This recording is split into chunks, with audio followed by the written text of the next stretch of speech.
இதை சொன்னால் நீங்கள் நம்ப மாட்டீங்க. அண்ணாமலை கட்சி ஆரம்பிக்க காரணமே விஜய் தான். எப்படின்னா, தமிழ்நாட்டில் 60 ஆண்டுகளாக டிஎம்கே ஏடிஎம்கே தவிர யார் வந்தாலும் ஆட்சியை பிடிக்க முடியாது, ஓட்டை தான் பிரிப்பாங்கன்னு மக்கள் மத்தியில் ஆழமாக வேரூண்டி இருந்துச்சு.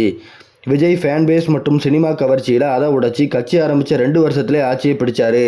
இந்த விஷயம் அண்ணாமலைக்கு பெரிய உத்வேகத்தை கொடுத்துச்சு. கூடவே 2026 எலெக்ஷனில் பிஜேபி தமிழ்நாட்டில் ரொம்ப மோசமாக தோத்தாங்க. நம்ம தமிழ்நாட்டில் எப்போவுமே மதவாத கட்சி வென்றது கிடையாதுன்னு கால சூழ்நிலையை புரிஞ்சுக்கிட்ட அண்ணாமலை பிஜேபியிலிருந்து வெளியே வந்து இப்போ தனி கட்சி ஆரம்பிச்சிருக்காரு. அவர் தொடங்கின வீதி லீடர்ஸ் லிங்கில் ஆரம்பித்த 2 நாளில் பல லட்சம் மக்கள் ஜாயின் பண்ணாங்க. விஜய்க்கு சொன்ன மாதிரி கூட்டம்லாம் ஓட்டா மாறாதுன்னு அண்ணாமலைக்கு இப்போ சொல்ல முடியாது.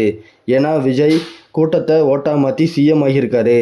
அதுபோல் மக்கள் எப்போவுமே ஜெயிச்சாதான் நம்புவாங்க. அதுவரை புலம்பிக்கிட்டு தான் இருப்பாங்க. நீங்கள் யாருக்கு ஆதரவு மக்களே? சினிமாவிலேருந்து அரசியலுக்கு வந்த விஜய்க்கா, ஐபிஎஸ்லேருந்து அரசியலுக்கு வந்த அண்ணாமலைக்கா?